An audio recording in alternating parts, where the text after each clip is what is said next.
This presentation will summarize some of the key learning theories of the 20th century.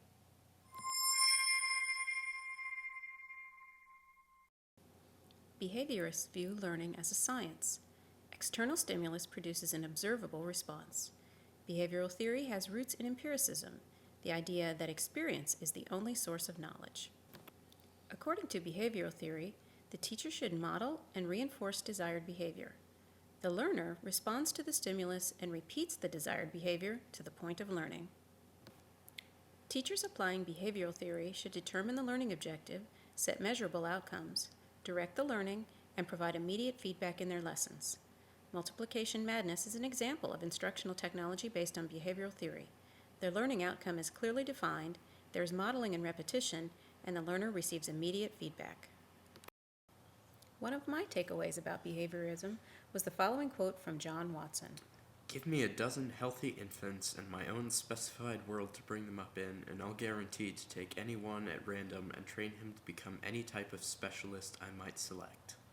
It is a strong expression of Watson's scientific approach to learning, built on stimulus and response, and viewing children as blank slates. But I wonder what role nature plays.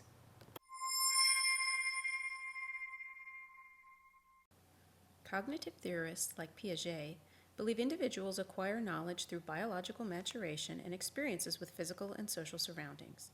Knowledge comes from applying what he or she already knows to new situations, and learning happens when an individual moves from disequilibrium, or unbalance, to equilibrium, which is knowing. According to cognitive theory, a teacher should shake up schemas, or existing knowledge, through rich learning environments that challenge new ways of thinking. The learner's job is to figure out how to adapt to the new information to regain balance or equilibrium.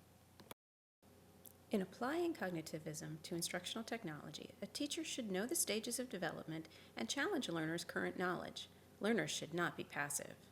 Word twist is a good example of an instructional technology that challenges learners' existing schemas by presenting them with something they know, letters, but placing them in unexpected order. Organizing the letters into words is a good exercise in moving toward equilibration. Of all the learning theories, I relate to cognitivism most because I now recognize how evident it was in my elementary schooling.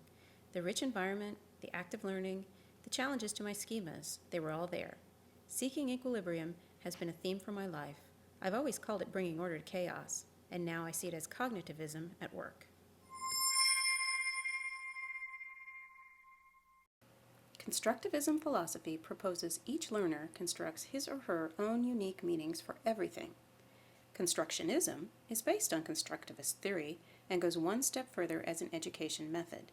Constructionists propose that a learner only truly learns when he or she constructs an artifact that others can see, critique, and use.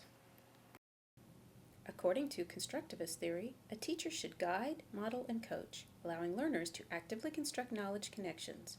Scaffolding plays an important role in constructivist theory because it's all about building on prior learning.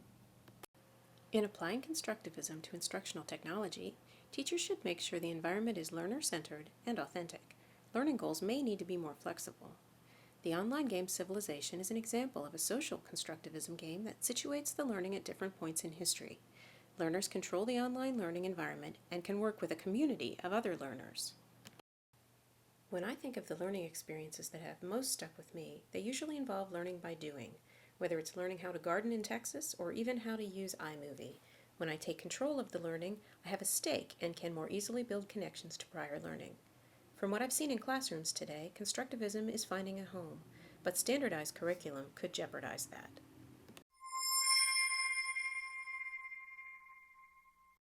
Situated learning builds on cognitivist theory. It's about the whole person learning in real-world context with help from others.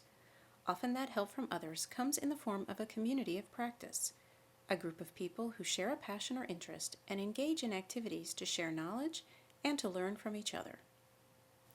Here's an important point about a community of practice. It contains both novices and masters, but no one member's input is more valuable. All members share in the learning and teaching, cycling through the roles as knowledge is gained.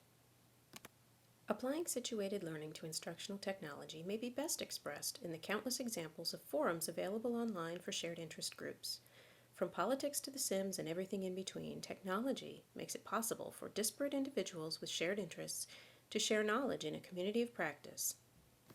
Situated learning has proven potential for meaningful learning, but I wonder whether our current education system, with its standards and high-stakes testing, will make room for it.